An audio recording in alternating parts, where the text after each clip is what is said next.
Welcome to the London Horror Movie Club. I'm horror writer Lauren Jane Barnett. And I'm Chris Sapikowski, Lauren's older brother, and I've been watching horror movies since I was 8.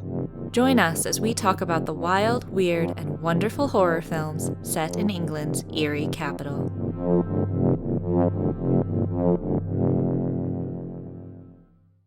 Hi everyone, welcome back. Today we have with us director and writer James Edward Newton. James is an academic and filmmaker whose books include one that I actually taught at a class called The Mad Max Effect. And he's also created over a dozen films, including the eerily beautiful Black Lizard Tales, and his latest film, Katernica, has just been released with Dark Side. Welcome, James. Thank you for having me, Lauren. Thank you for having me, Lauren and Chris. That's what I meant to say. Nope. Good. Thank you. So I wanted to start by asking a question that I got from watching your film Katernica. I'm saying you back to you, but there's a scene in this where a man's doing an audition and they find out he's a director and they ask him, what is your directing philosophy? And I thought I need to ask James this. So James, what is your directing philosophy? Well, I think I see it as a way of proving it can be done, and more than anything else. And so I try and do I have like a notebooks for myself whenever I'm embarking on a new project. It's like a big project. If it's a short project, I tend not to bother. But it's more of a case of trying to. You ask the really hard questions first, Lauren. You really straight in with the. For those who are interested in buying the Blu-ray of Katernica, I do answer this specific question on the on one of the extras, but I don't want to say. I'm almost embarrassed to say what the answer is now. That's a little bit of an enigma for people who might go there and they might go and buy the Blu-ray now. I think more than anything, it's to kind of prove that it can be done, and prove that that I can express myself in this way, and it can be achieved. Because for the big feature-length projects, I'm making them for virtually nothing. And so the biggest issue is just getting them over the line, really, it has to be said. You want kind of all this kind of, I suppose, artistry of the project. You want that to come through. But there's a lot of practicalities in filmmaking generally, in terms of there's never enough time and there's never enough money, no matter how much money you have, no matter how much time you have. So for me, the biggest thing is to keep at it, to prove that I can achieve this, and then move on to the next one. That's the kind of the philosophy in terms of going into a project like this. On the day, it's all about in terms of directing, day-to-day directing.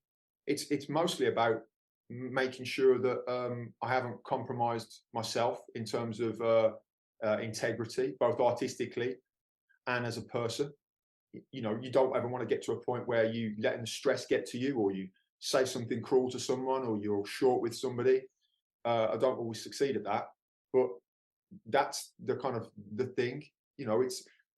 I see it as like you're testing yourself in the arena. It's like if I was a mountain climber, the answer would be the same. And if I was a marathon runner, the answer would be, why do you run a marathon? It's to prove that I can do it. Yeah. And so that's why, on top of that, I suppose you have the individual things that you're trying to express within each project that vary and are slightly different. So I might put a couple of little quotes for myself to kind of remind myself what type of film I want it to be by the time I get to the end. And I can have these quotes that I can refer back to if I'm ever uncertain about what route to take in terms of where to put the camera, or the mood or the tone of a scene, or how I want to edit it. I can refer back to these quotes that have inspired me to shape the project in the first place. So it's to answer the question, it happens in two ways. There's the overall kind of philosophical way of thinking about it, which is to prove I can do it. And then there's the nitty-gritty individual aims, the artistic aims for each project. Does that make sense? Yeah, it's a fantastic answer. Yeah. No, it's so cool. I hope it did make sense. No, it definitely did. I'm interested to know, like, when you're making these movies and as you go through the progression, I know nothing about the movie industry. Everything that I've know about it, I've probably learned in the last 4 months, just interviewing and talking with different people. So, but do you find that you're almost using it like a scorecard to be like, okay, this was successful in how I made it? Not that the movie is not successful or that the story wasn't told in the way you want it to be, but do you feel like you're kind of ranking yourself with those quotes and things to get there and then try to better it the next time? Or is it really just all about the story? Yeah, I think it's all about the story, because there's always a temptation to kind of to try and make it bigger. Right, so this one, the first, let's say Black Lizard Tales, has got 4 people in it, or has it got 3 people in it? It's got 4 people in it, and then you think, well, this one's going to have 6 actors in it or whatever, right? And it doesn't make the film any better, right? I mean, you want the bigger canvas you've got, the more expansive stories you've kind of got slightly wider potential for telling different types of stories. If you've got more money, you can pay more actors to come down, you can pay more people's expenses, you've got a little bit extra time to you might be able to include props or effects that you couldn't do on a slightly smaller budget.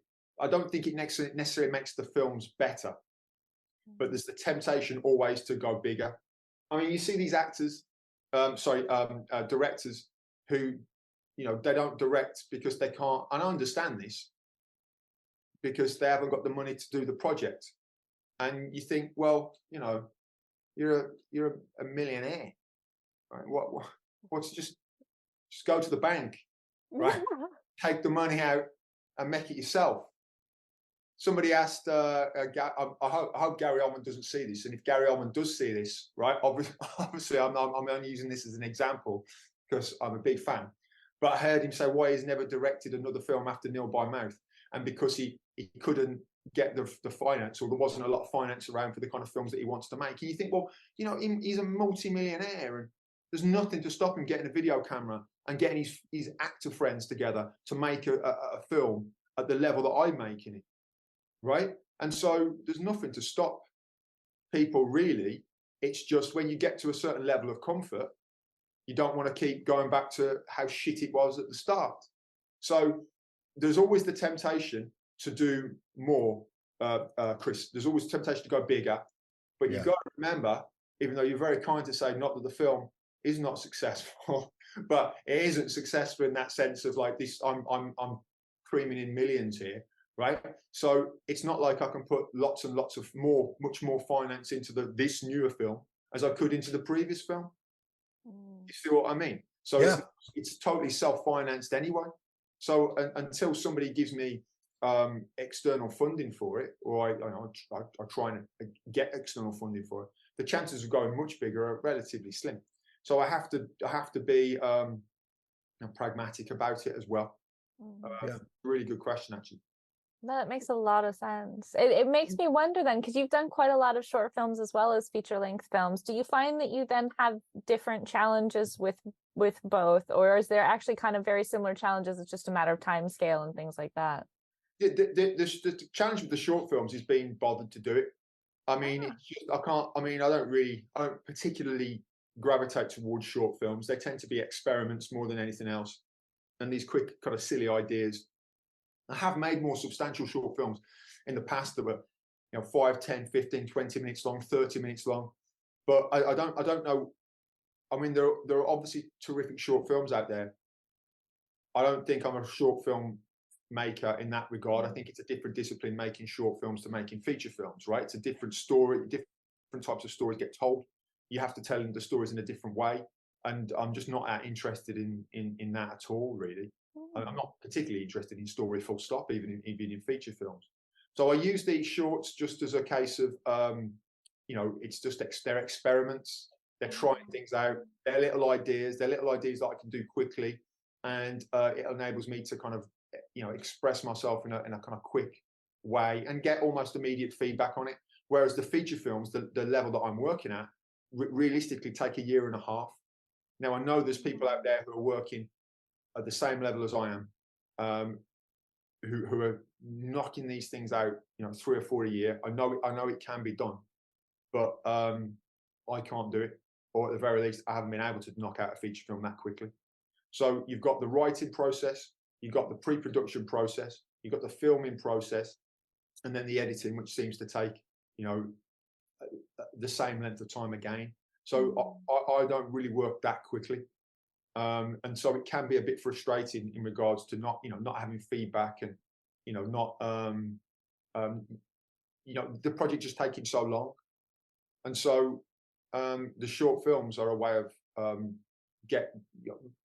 you can put it on. I can put it on YouTube, and by the evening I've got some feedback on it. Does that make sense? So the short films are a way of just keeping the momentum going more than anything else. And I'm a filmmaker, I'm an artist in that regard. So it's got to come out somewhere. So the short films are more testing ideas and experimenting with concepts, maybe having a bit of fun as well. Because I don't really have a lot of fun making films, so you can have a bit more fun with it, and there can be a bit more throwaway. That's the reason why I bring in the short films as well. Nice. Very cool. Do you find one of you mentioned the different processes, pre-production, post-production, like when you're into filming, editing, is one of those more, do you find yourself wanting to get to that part of the film more than others? Does one of them excite you more, the editing portion or the post-production, or is it all the whole thing's exciting? Well, none of it's exciting, Chris. It's I love that. I don't enjoy any of it, and I think the part of it. I mean, I think it was Sergio Leone, the great Italian director, said, if he didn't say this, I've put these words in his mouth, but it's a good quote anyway. He says, making a film is horrible, but to have made a film is delicious, right? And that might not even be the quote, but I agree with it. So once it's finished, sounds great. And it's all good, right? And you forget all the horrible things that you go through while making it, and so none of it's particularly exciting. I mean, you think it's always good when you think you come up with a concept, and this could be the greatest film of all time, right? And you write it, and if you write a good script, it could be the greatest film of all time. And the very second you film the first shot on the first day of production, you realize it's not going to be that. And every point after that is just trying to rescue what your original concept was, or original concept that I had. I'm sure there are other filmmakers out there who have a completely different way of viewing it, but that's me. So gotcha. It's pretty much a constant struggle, really. You don't you have to approach it with a sense of humor. But there's so many. I mean, there's so many things that it's never guaranteed to get finished. The level that we work at, nothing is ever guaranteed to get finished. Life can get in the way. There's nobody who's going to come in and finish the film for me if I don't, if I die. So it's just going to get left. If I decide not to finish the film that I'm editing at the moment, oh, that's it. That's it. It just doesn't go. It just doesn't get finished. So it's not finishing it is a big enough challenge, I think. I mean, you can live different lifestyles. I'm sure there's different ways of doing it, but I haven't found a way of doing it more prolifically yet. And I think if I was doing it more prolifically, maybe I'd find it a bit more enjoyable, but I just don't have that ability. I mean, I guess, a feature film every year or a year and a half is not bad, but it's not as fast as other people are putting them out, So who seem to do it 3 or 4 a year, so I don't have that ability. Sadly, I've got a job as well. That's the other thing. Sadly, your movie producing one year, a year and a half is about the same rate as I read a book. So we're on a good pace here. I need to get more books in. Yeah, so, but maybe it's a good rate for some people there. We've all got to read more. We should all read. No, but I at the same time though, you a year seems like such a fast time to put together such evocative films. And your films are incredibly richly beautiful. They're really emotional. They're really like they pull a lot out of your audience. And one of the things I wanted to ask you was like, when you make it, is it with that kind of audience reaction in mind, or is it solely that it comes from you and that's just how the audience receives it? Yeah, I don't think about the audience at all. I mean, it's always funny when you talk about an audience, right? I mean, I guess I'm looking at it right now, right? I don't know of anybody else beyond this, really, apart from. I might be sitting on some sales report that's due to come in, and I might be. It turns out there might have been hundreds of thousands of people who viewed this, right? But I doubt it. So I guess I don't have any audience to worry about. That must be really liberating.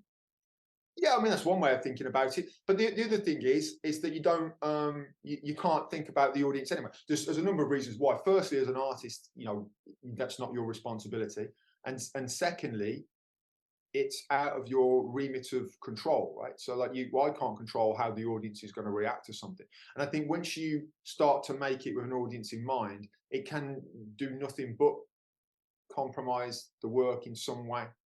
And so the work is always being compromised by the limitations of the project and the amount of money that I've got to spend on it, or the limitations of the performers, in that they might be, they'll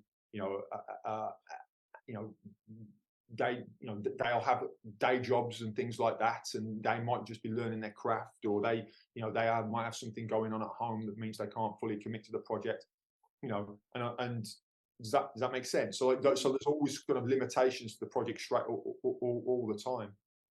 So you don't want another thing dragging you down, which is to something that's out of the realm of your control, which is how an audience is going to receive it.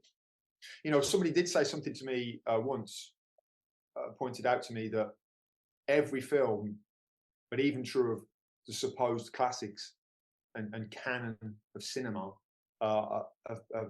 get criticized, right? Nobody loves everything.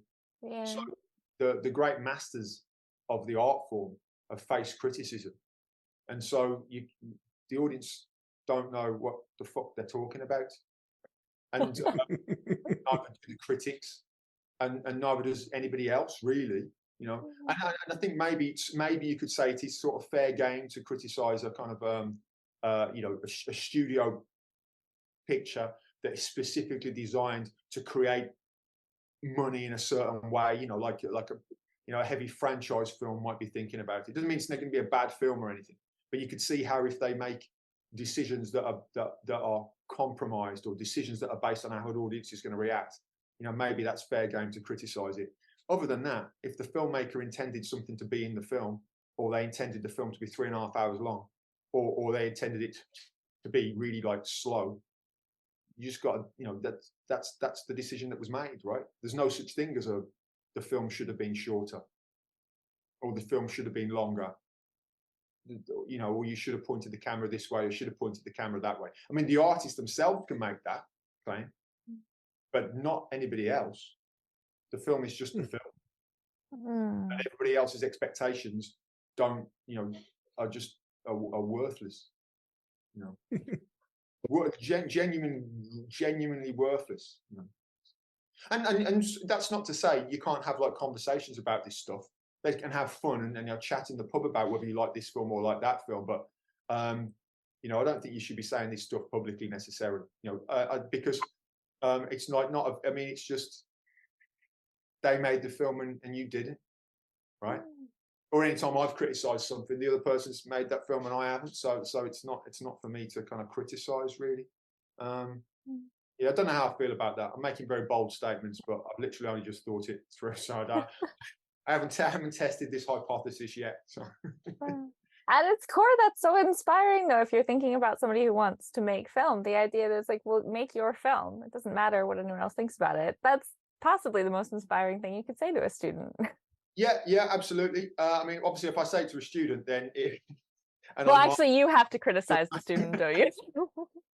But I try, obviously, I try not to do it. I mean, well, I hope. I mean, there's different things in terms of, you know, I don't think I would ever criticize something where you know that this is the best thing that somebody could have done. If it's compromised because they've tried to please somebody else with something and they've made decisions that they don't agree with, then you know, if they've done something that's uncompromising, then I don't think there's much to criticize there, really. Point out how something could be technically improved and what, you know, what have you, but yeah, I'm not saying every film's perfect when I say this. I just mean it's like, you know, the filmmaker can't worry about these things. So if it goes into the public domain and people think that, you know, Katernica, for example, is too too long and too boring, that's not for me to be concerned about. Yeah. And No, so, totally. so Yeah. that's what I don't. So the answer is very long response to your question is that no, I don't think about the audience. I think your answer works for people that like movies and watch movies as well, though, because there's movies all the time that I'll say, you know, Lauren and I talk about the movies that we watch, or we'll send recommendations. And there's some movies I'm like, that's just a fun movie. Like, I enjoyed that hour and 40 minutes of my time. And then, you know, there's always going to be that person's like, well, it was just so elementary and it was just so this, like, but I liked it. So, like, to me, it was 100% worth it to me. And I don't really care what anybody else says. I liked it. Yeah, absolutely. And I was on this local TV station, KMTV, recently. I was invited on by a friend of mine, Chris. He's got this this show called the Kent Film Club. I didn't know I was going to be plugging this, by the way. He hasn't. That's great. Do it. And I was a guest on that. And his first question was, you know, what's your guilty pleasure film, or which I think is a fair question when you're talking about people's film memories and things that they like. But my answer was, you know, there's no such thing as a guilty pleasure, right? So if you like it, you know, I mean, no such thing as a guilty pleasure when it comes to films that you like, right? Film life, you know, maybe there are. But in terms of films that you like, if it connects with you, it's connected with you. And I also think there's no such thing as a bad acting performance if you think that acting performance, if you like it. Do you see what I mean? So you could have an acting performance that might seem odd or out of place with the other characters or the other actors in a film. But if they're saying, if their performance reaches to you and you enjoy it for whatever reason, then that performance has succeeded for you. And I think that's the same with films, you know. You know, people think if I tell them what my list of favorite films are, and they think that I'm kind of making it up, you know, or if I'm just kind of like trolling them by giving them these things that people might think aren't particularly highbrow. But you know, I mean, I've got hundreds of favorite films, right? But you know, there's a lot there that would be considered to be, you know, in some other people's guilty pleasure type things, which is, I think, the kind of film that you were talking about there, Chris. You know, it's like this idea of the film that, you know, you don't think you should like it, or other people might think it's rubbish or corny or hackneyed, but it hits you for whatever reason, and that's perfectly valid. Yep. I've got to know now, though, what are some of your favorite films? Yeah, well, I mean, I've got like I mean, there's hundreds, right? There's hundreds. So there's some of my, I could run a list of my favorite films off the top of my head. And then, but some of them I've probably not seen for quite a while, because I saw them so many times when I was young. Yeah. I like, I mean, some of them would be up there with some of people's very, very favorite things. I mean, I always come back to The Good, the Bad, and the Ugly. I think is, you know, it's always a film that, you know, it shivers down the spine stuff, right? When you get to the end of that film, and I mean, it's you know, it's wonderful in all ways. There's a film by Bill Douglas, a British film called Comrades from 1985, which it isn't that well known, and I only came to that, you know, about 7 or 8 years ago, when I was maybe more than that, 10 years ago, when I saw it on Film 4, and I'd never even heard of it before that, which I really love. What's that about? Comrades, it's set in the 19th century, mid-19th century in Britain, and it's about the story of the Tolpuddle martyrs. I don't know if you know the story of the Tolpuddle martyrs. I hope I get the details correct now. So the Tolpuddle is a village in Dorset, and they were farm labourers, and they formed an illegal trade union, and they were shipped off to Australia. It was a real story, and they were shipped off to Australia and imprisoned on like prison ships, and it's a story about that. But it's a really kind of wonderful piece, because Douglas weaves in all these kind of allusions to early cinema and pre-cinema traditions. So there's like these, you know, it's you know, there's a one actor who plays multiple different parts in it. Some bits they break the fourth wall and look at the audience. So it's got a variety of different modes of address. You know, the way we would call it. You know, it's not just a kind of soap opera version of these people's story. But if people haven't seen Comrades, I urge them to check it out. Be warned though, because it's I lent my Blu-ray to somebody, and then I lost contact with that person. I don't even know who it is who got it now. So I had to rebuy the Blu-ray, or somebody rebought me the Blu-ray, and it's like 40 something pound, right? Right. Wow. So it's cheap. It's not cheap. It's dear. So I don't know what it is now. Obviously I've got it, so I don't have to look at Amazon. But it occasionally turns up on Film 4, and it's a BFI release. So you probably can get it. You might be able to get it from the BFI shop online or something like that. But I've got no idea how much it costs. But it cost a lot when it was being rebought. So that's another one. And then, you know, films like when I was growing up, you know, Mad Max 2 was a big film for me. Return of the Living Dead, RoboCop, the Fall of the House of Usher, which is like the British title of House of Usher, you know, the Roger Corman film. What else is up there? I love. I don't know if you're familiar with it as Americans, but Steptoe and Son was a television series in this country. They did two. It's like a sitcom in this country in the 1960s and early 1970s. And they did. So I'm laughing because people think these films are trash, right? This is exactly the kind of film that you were talking about, right? But the two big screen versions of Steptoe and Son are two of my favourite films of all time. Steptoe and Son and Steptoe and Son Ride Again, just brilliant comedy films. Texas Chainsaw Massacre, you know, the one, of course, where I think that's a kind of perfect film. But then you know, there's millions of others. You know, Right. things I've seen recently. I really love the films of S. Craig Zahler, who did Brawl in Cell Block 99 and Dragged Across Concrete and Bone Tomahawk. I think he's made 3 complete masterpieces there, really. And those are more recent films that I've really responded. Yeah. Have you come across those films? I've watched Dragged Across Concrete and Cell Block 99. I've not seen the Bone Tomahawk yet. Oh, terrific stuff. I mean, I think the two you just mentioned are the two of my favorites. But Bone Tomahawk's really, you know, special piece of work as well. And he's just an uncompromising filmmaker as well. And one of the reasons I think that, you know, he hasn't made a film for 6 or 7 years, right? So, you know, those are some recent films. But I don't just like genre films either, right? So like I like other. Most of what I've mentioned are, you know, from a genre pictures, and that's the kind of material that got me into films in the first place.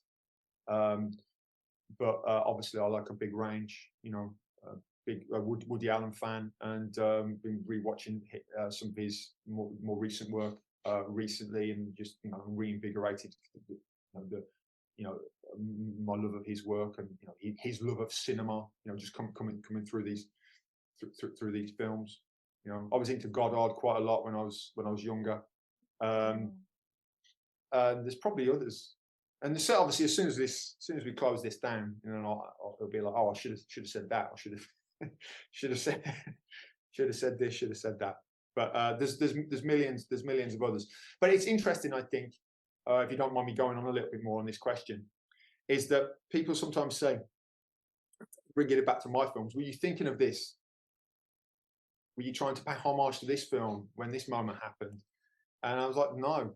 They didn't even cross my mind. But some of these films are so deeply embedded in my subconscious that certain lines or certain things that happen come out anyway, right?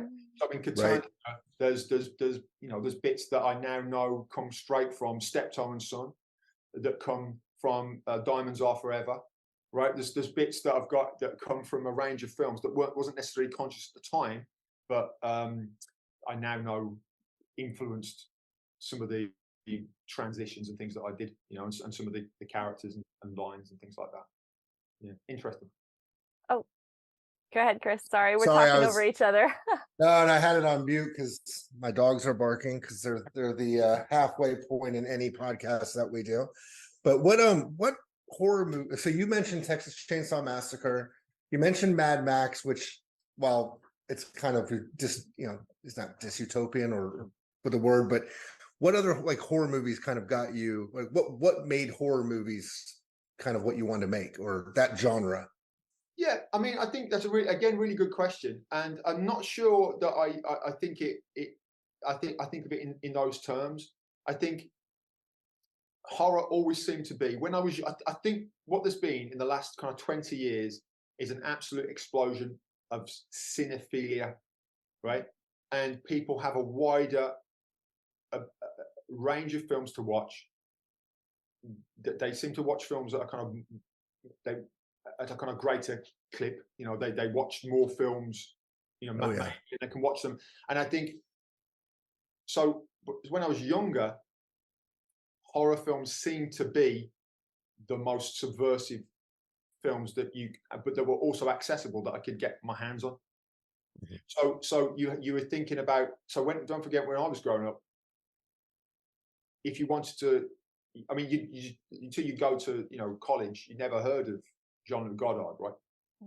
And so you could watch Jean-Luc Godard films there that the lecturer had taped off the television from some Godard season that was on the telly in 1990 or something, right?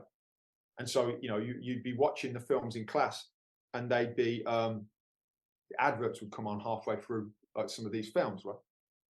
And then you go to HMV to see if you could buy some of these films, and HMV in Wolverhampton didn't stock them because the town's too small. And so you go to Birmingham, the train, and then these films would be like £17.99 on VHS, right? Which back in them days was a lot of money, and still is, right? So you'd humming and ahhing. There's no internet, so you can't look up what films should I look at. So then you have to go to the library to find out what's the Godard films you want to get your hands on, right? So it's like a real endeavor getting hold of this stuff. And horror films, this is the way I saw it, particularly things like Texas Chainsaw Massacre, seem to have this kind of unruliness and incoherence that also films like Godard and the French New Wave filmmakers had. And they had this way of making films that didn't really feel and look like the Hollywood films that Spielberg and Robert Zemeckis were making in the 1980s. And the big filmmakers who were big at the time, right? And so I think it was because that's the reason why I gravitated towards horror, because they were doing things that were a little bit more rock and roll and a little bit more outside of the mainstream, and it looked like you perhaps could make something like this, and it looked like it spoke to you on a kind of almost musical level, in the sense of I'd never I've never listened to Pink Floyd, right? But the times I have listened to Pink Floyd, I realised why I don't listen to Pink Floyd, and but I liked the Sex Pistols and the Clash, right? And so because it felt a bit more kind of lively, and it felt a bit more in terms of, it felt closer to me, and to kind of the kind of milieu that I grew up in. And so I think it's a really good question, but I think that's the reason why. I think these films just felt more rock and roll, because they were made on some of these things were made on such low budgets, and they were made in ways, not just the content in terms of who's chopping who up or whatever, who's eating who, right? It was also about how that was shown to us, because they sometimes they had to find different modes of address, because they couldn't film it like a Spielberg film because they were made for so much cheaper. So the films would be, it gave you a way of thinking about, okay, you don't have to make a film like this, right? You also it can look like this as well and be just as valid and just as affecting, you know, and just as exciting. So that was another thing. That was part of the reason. And there's, you know, there's other classic filmmakers as well, of course, who were just as influential. You know, you look at Scorsese and you see the influence of the French New Wave and those kind of neo-realist filmmakers on his early work, but even on his later work, you know, and his lack of kind of care when it comes to things like continuity. And then you see, you know, you don't have to follow these rigid rules which feel quite restricting. So I think the horror films that I was looking at really kind of, you know, they had this kind of rock and roll, punkish, unruly, almost incoherent form, which felt inspiring and just, you know, it hits you on a kind of visceral level. And it's not just about the killing and the murders and the violence, right? And the shock. It's also part of that is in how it's made. So, for example, some films from the 70s and 80s still feel uncomfortable because of the way they are made, not because of the things that happen in them, right? And this importance on form is often forgotten, you know, and you can have the most graphic thing in the world and, you know, blood and guts and people in pain. But if it's told in a manner which feels comfortable and safe, it doesn't have the effect of as if you tell it in a way that's kind of out of that Hollywood way of producing a movie. That doesn't look, or it's not glossy. Actually, it's grainy, and actually the sound kind of appears to drop out, or is really aggressive. You know, Texas Chainsaw Massacre would be the perfect best example of this, I think. 100%, yes. You know, and so like it's still affecting, not because you're seeing blood and guts, because they've seen worse on Game of Thrones and Walking Dead, right? And that doesn't disturb anybody. You could show that to children. Game of Thrones, I don't know, I haven't seen it, but you know, certainly the gore you get in Walking Dead is far in excess of anything that appeared on the video nasties. On a weekly basis, you're seeing things that are happening, maybe to zombies, not necessarily to humans, but you're seeing blood and guts and gore that's just, you know, you could show it to a 10-year-old and I don't think that they would be disturbed by it. No one would be frightened by the Walking Dead one. It's not a horror program in that regard. But if you could show them something that's slightly off kilter and slightly unusual, because they don't really make films like that anymore. It doesn't, you know, that's the thing that's shocking or might be disturbing about it. I think that's interesting. You know, those formal aspects that make something uncomfortable. It's not in the content; it's in how it's presented. Yeah, it's a great answer. It's an amazing answer, and it also really makes me think of Katernica, having just watched it. There's so much of that feeling constantly on edge and uncertain when you watch Katernica, and I don't want to give anything away because I want people to watch it themselves. But what inspired you to make it? Because it is such an unsettling film. That's such a great word. Unruly. That's the one you use. That's perfect for Katernica. Thank you. What was the question? What made me make it? Oh, I'm so sorry. What inspired you to make it? Well, again, you've got two questions, two answers, right? So you got what I'm assuming when you're asking what artistically rather than just I better make a film now because Black Lizard's House took so long, so I've got to get one up and running. That's why I made it. Right? That's the inspiration. Then beyond that, I don't know if I'll try and remember. Again, buy the Blu-ray, people, because there are answers on the making of interview on there. But I think I tend to have, if I want a pattern to the art that I create, right, there tends to be stuff that's quite rigid, followed by films that are quite loose, right? And so what you would have is something that like Black Lizard Tales is a bit more rigid in its structure. For those who haven't seen it, it's sort of an anthology, but not, right? Because all the characters cross over into everybody else's stories, right? And sometimes you see scenes from different perspectives, yeah, that you've seen earlier in the film, and then you come around and you've seen it from a different point of view, right, from a different character's point of view. very clever stuff, right? Cool. You're supposed to laugh at that point. That's obviously a job. I'm being so No, you have been no. I think this is the thing I do laugh because I think it's really cool. good. It is. But it's but it, as you can imagine, making it, it's you know, it's a headache, you know, because it goes against all the rules really of low budget filmmaking, where because you've got to go back to the location and you've got to do it from two different people's, you know, it's not simple. And so something like Katernica was when I just get it's not intentional, but I just get a sense of, right, this one's going to be looser. And I'll give you an example of how, well, I'll not give you an example, I'll tell you exactly how that happened.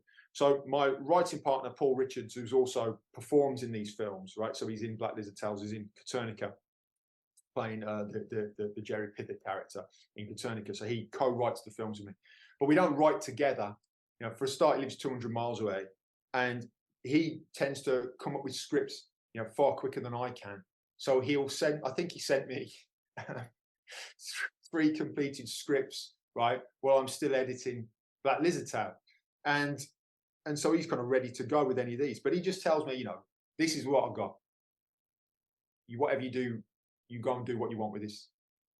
And so I amalgamated 2 of his scripts. I took 1 character from 1 script, put it in Katernica, and I only used the first, I think, 5 or 10 pages of Katernica, right? And so, and then it just built from there, really. And I was only interested in this kind of central concept of Katernica, right? Which is the kind of this kind of play, this cursed play that appears in the narrative. So the entirety of that transcript comes from Paul's original script, plus the general idea of this person, this girl finding the manuscript. And anything I say after this point, I would be making it up. I can't remember how the rest of it come about. But as you can see, there's no real coherence to this. I just took the start point and then just kind of went off with it. And I thought, well, I want to bring this in, I want to bring that in, and I wanted to weave. And it started out in my head. I didn't really have any ideas because it takes me a while to come up with anything good. And I thought, well, kind of another anthology. You could even do a sequel to Black Lizard Tales because it's such a roaring success, and the audience out there is obviously screaming for a sequel. So I thought, well, I'll do a second one, right? I mean, and a little bit of that kind of makes it into Katernica. And there's the idea of the Jerry Pickett character. He's directed a television series called Tales of the Black Lizard, right? So, and it's like that was going to be one of this. So there was also this kind of anthology, different stories element to it. Now that's the kind of artistic side of it. That's the creative idea in terms of what the story is. And after that, I don't really think too much about it. I just and if I did think too much about it, and I was trying to do a particular thing, I wouldn't tell you what that is anyway. But I just kind of like, so you know, so I might know exactly what I'm trying to express, but I'm not going to go through it. But the other thing is, because I'm making films on such a small budget and time and with very few resources, is that if you do these different episodic aspects to it, your film can survive if one of these stories falls apart and doesn't get finished, or an actor drops out, or you know, does that make sense? Yeah. So like I could still have cut together a 20-minute version of Katernica, or a 40-minute version of Katernica, or what it eventually is, which is a 75-minute version of the film, right? So I couldn't do that on Black Lizard Tales, because if one story was told in one way, the rest of it wouldn't make any sense. But on this, it enabled me to kind of, you know, I thought, well, this is the story I want to tell, but I can be amendable to any problems if one of these stories within the film doesn't get produced for whatever reason, or if I have to cut it short or something like that.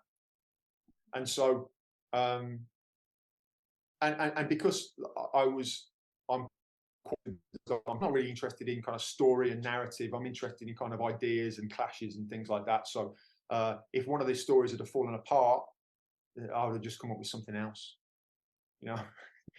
and love added that. that to it, because that was because that was the kind of way I was making it. So I don't really come up with it. You know, I have a sense of the way I would see it is it's more like music to me, and I don't really have a sense of how the song's going to end when I'm starting to write the song at the start. Yeah, Gotcha. I'm not a very good musician, so but a musician doesn't necessarily, or particularly musicians don't particularly think in those terms. That you know, you don't. It's just going to go where it goes, and there's more something more organic and kind of feeling about it. It's too much headspace, you know, too much thinking, I think, goes into making films, and there's not enough feeling. And so mine's mostly based on feeling. Okay. Yeah, is that a rambling answer, that one? That's Great a great answer. answer. Yeah. You're not asking all the difficult questions. Oh, no. Well, I'll ask a simple question for you. I'll ask a simple one. I like to know this because when I go anywhere, I like pick out different like locations. Like I'll even send pictures to Lauren every once in a while. I was like, is this creepy to you or is it just me? As far as locations go, how important does that play into the story that you're trying to tell? And do you have a dream location that you could shoot a story in? Yeah, I mean, excellent question, actually. And I think for something like Black Lizard Tales and Katernica, Black Lizard Tales was based around the locations I had access to, hence why it's set on a university campus, right? With Katernica, it was slightly more difficult in that the locations aren't particularly, you know, they're absolutely vital to actually to all of the stories, because they're kind of space specific to stories, right? It needs to be a theater, it needs to be a dressing room, it needs to be, you know, it needs to be this kind of stuff. But you know, I don't think the locations are particularly iconic, right? Whereas the new film that I'm making now, it's based around locations, and I could see how some of these the shots are fit around the locations that I had access to. So I think they used that kind of space in a bit more of an interesting way. With Katernica, it just wasn't an issue. It wasn't something that I was particularly looking to do. That's the first answer in terms of what I've done.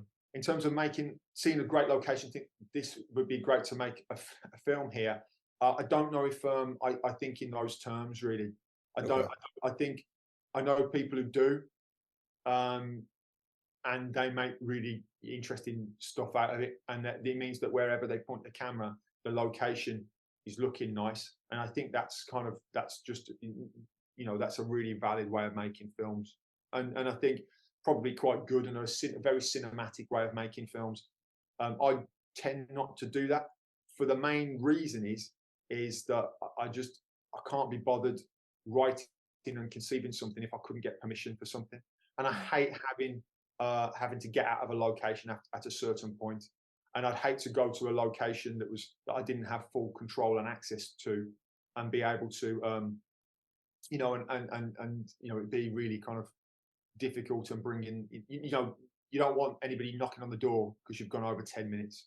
You know, do you know what I mean? In fact, Right. on Katernica, that did happen.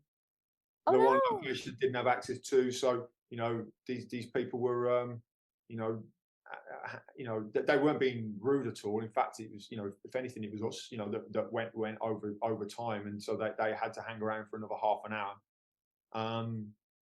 And I guess they were good about it, but you feel that pressure on your back, right? And I don't think that's particularly good for making films. But there's no question, from a kind of from a filmmaker's point of view, to answer your question, Chris, is absolutely. I see locations all the time and think that's a great location. That would be great. But I'm not really the kind of person then who would go and get that location and make a film around it. And perhaps I should. And maybe I need to bring that element into it. But there's just so many variables that I just can't stand. I don't really like dealing with people. I don't really like asking for permission. Stuff. So, you know, in the olden days, you know, I would just go into the location and film there, and then get out before anyone kind of saw us, you know. But that's, you know, as you get older, that's, you know, it's not particularly desirable. And so, but I think and I've just never really done that, approaching people who I don't really know from scratch, and and getting access to this location and talking to people and schmoozing them and maybe giving them some money to use their location. You know, you've had Tony Marden on your show. Have you heard of Tony Marden? As the viewers know, Tony is my partner, and actually he dies a lot in James's films, which is fun for me to watch. It does. So Tony obviously does. Tony Marden, for the viewers at home, right, is a filmmaker who's making a film called Witches of the Sands, and all of those locations, from my understanding of it, is him going and, oh, this is a nice location, let's go and get permission to film in this place. But I'm not that kind of person at all, and he's just one example of somebody who is. I made a film a few years ago called Grace, and that was, I had access to a kind of radio studio, and so I made the story set in this radio studio so that would look a bit, you know, it would look real and it would look nice and it would look good. But the film was, and so the film's about this radio DJ, and the kind of the thing that I wanted to get across in the ideas and the narrative, I suppose. You know, I'm contradicting myself when I said I'm not interested in stories, but you know, it was a few years ago. Wouldn't have been about, you know, it was about something different. It wasn't about a DJ, right? I don't care about how radio shows are made, right? But I invented it to allow for the things that I wanted to happen within the story, right? And so it wouldn't have been about a DJ, and you know, but I would have made a version of that film. But the version would have been different, you know. So, you know, I think you can get a bit too wrapped up in location. I think some filmmakers, depends on how generic the thing is that they're making. You know, I think that's another factor. You know, because if you let the dictate, there's a difference between inventing something because the location is great and only having the location as an idea. If you've only got the location as an idea, then there's not much else you've got kind of going on for your film potentially, you know. But I'm not thinking of anybody or anything specific in that regard. But no, it's a really good point. You're right. You can't imagine if you went in only with the idea of the location or only one aspect of the film, you lose then everything else, don't you? I think so. I think, you know, if you think of what an interesting film is, let's say like the Blair Witch Project, for example, right? So you could say, oh, they had access to these woods and everything like that. But there's more going on in the Blair Witch Project than, you know, it's not just a case of we've got access to this cool location and stuff. You know, it's a masterful film on top of that, right? And yeah, whereas maybe it's some of the kind of like the kind of the more generic end of horror filmmaking could be based around location, maybe. That maybe leads, but maybe there's other factors that makes these films potentially limited as well. Again, I'm not thinking of anything specific. I'm just thinking generally. If you're getting indoors, it's raining really heavily here, so if you could hear me tapping, it's like the rain against the window. Nope, totally we fine. usually have the dogs as well. Yeah. Dogs. I've got They leave me alone well, until so I'm on the call with somebody, and then they want to come and say hello and play in the room right next to me. Well, I don't mind. I leave it. Oh, that's pretty good. So one of the things we always like to ask as well is if there are any films that you're looking forward to seeing. We've talked about a lot of films that you do enjoy that have already been out, but are there any that you've got your eye on that are coming out in the next year or so, maybe? And obviously, please mention your own. Yeah. Yeah. Okay. Should we start with my own, or should I end with my own? I'll end with my own. But the new Scorsese film, Killers of the Flower Moon. I'm looking forward to watch. I'll watch that next week. But I don't do what I used to do when I was young, which was like read Empire magazine and whatever, and find out what films are coming out in the future. Right, I've got no idea. To the extent as I was on Twitter or X the other day, and this advert from some studio. I don't know what studio it is now.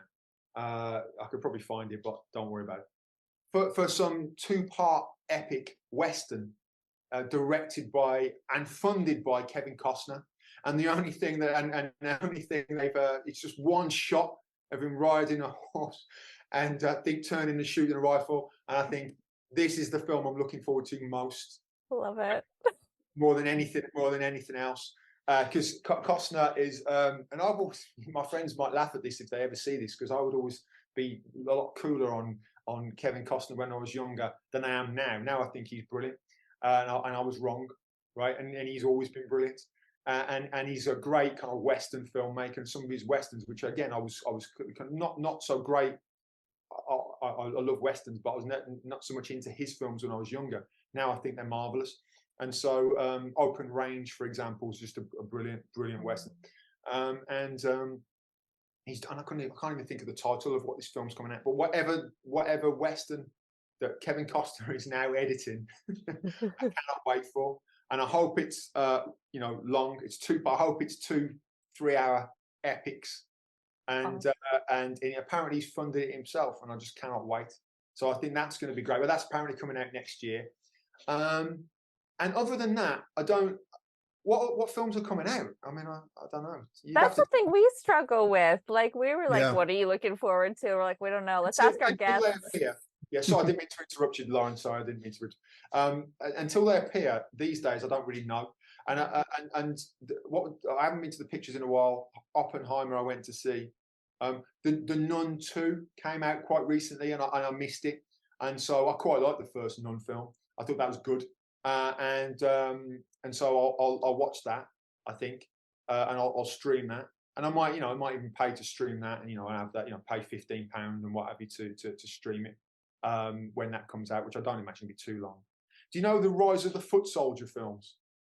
I don't. Chris, do you?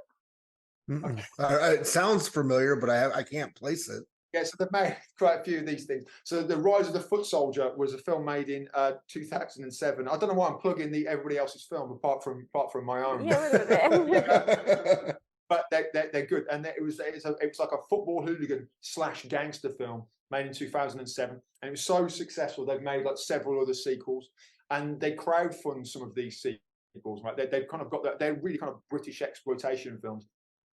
Anyway, there's a new one of those that come out recently, which I didn't get to see at the pictures, but I'll watch that on streaming as soon as well. So that's another film that I know that came out that I haven't seen that I will see soon. That sounds like it's up Chris's alley in a big way, because there was a hooligan film he really liked from like the early 2000s, right? Yeah, well, we had it's going to be called something different there, and I can't remember, but Green Street Hooligans is what they called it here with Elijah Wood. Yeah, and that was kind of the if you go and look at any of the supporter groups of the Major League Soccer here, everybody watched that and then tried to mimic that until you go over and you start reading more books on like that whole counterculture from the 70s and 80s. It's very interesting time, and very interesting stories can be told from that. But yeah, I would definitely probably watch Rise of the Foot Soldiers and get into that. I think you enjoy it. It's but the sequels now, because it's based on a true story, but the sequels now are nothing based on the original story. They've got the original characters, characters. The people, some of these people actually existed, and they've been so successful. They span on these kind of different stories based on these characters that didn't happen, right? But you get your money's worth with them, right?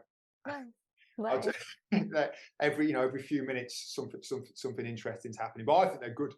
And but that's exactly the kind of film that we were talking about earlier, that some people would think is a guilty pleasure or would expect me not to say that I like, but I quite like those films, so I'm looking forward to those. And the film that I'm making at the moment is a film called, I always laugh when I say the title, it's When the Sun Stands Still. I don't pronounce my S's particularly well, but I'm editing that at the moment, and hopefully that won't be too much longer. But we'll see what I'm going to do. It won't be till the new year that I'll think about sending that off to places. I've got quite a bit of editing and grading to do on that before that finishes. But that's Well, maybe I'll come on again and tell you about that when that's out. Yeah. And when you start sending it off places, feel free to let us know. We can pop it on our Facebook, our X, our Instagram, so that people can follow it. That's exciting. Thanks very much. That'd be really kind. Yeah, thanks. Yeah, absolutely. Happy to do it. Oh, wonderful. Well, thank you so much. You've been Yeah. so great on today. I don't know if Chris has a final question. Great. I've So asked no, my I questions. have. I could ask an hour more and talk Yeah. about like the hooligan aspect of that culture if you like those movies. So maybe on the next time we get you on, we could venture down that road a bit. But I really appreciate you coming on and talking with us. This is great. Yeah, thank you so much, James. It's been so fascinating. I have so many things that I want to turn into like motivational t-shirts and posters for filmmakers. You have some great quotes. That's good. Well, as long as I motivate myself, that's the main thing. And when I say these things, I'm telling myself them as much as I'm telling them to anybody else, right? So I can listen to the lessons that if I listen to, I need to listen to the lessons myself as well. No, thanks very much. It's been very kind of you to ask me to come on and to promote the work. I really appreciate it. Thank you. No, of course. And we both really enjoyed it. Thank you so much. And of Yeah. course, thank our wonderful listeners for joining us. And as you guys will see when it comes out, James is part of a whole week long of interviews that we're doing for Halloween special. So please tune in to our next one as well. And thank you.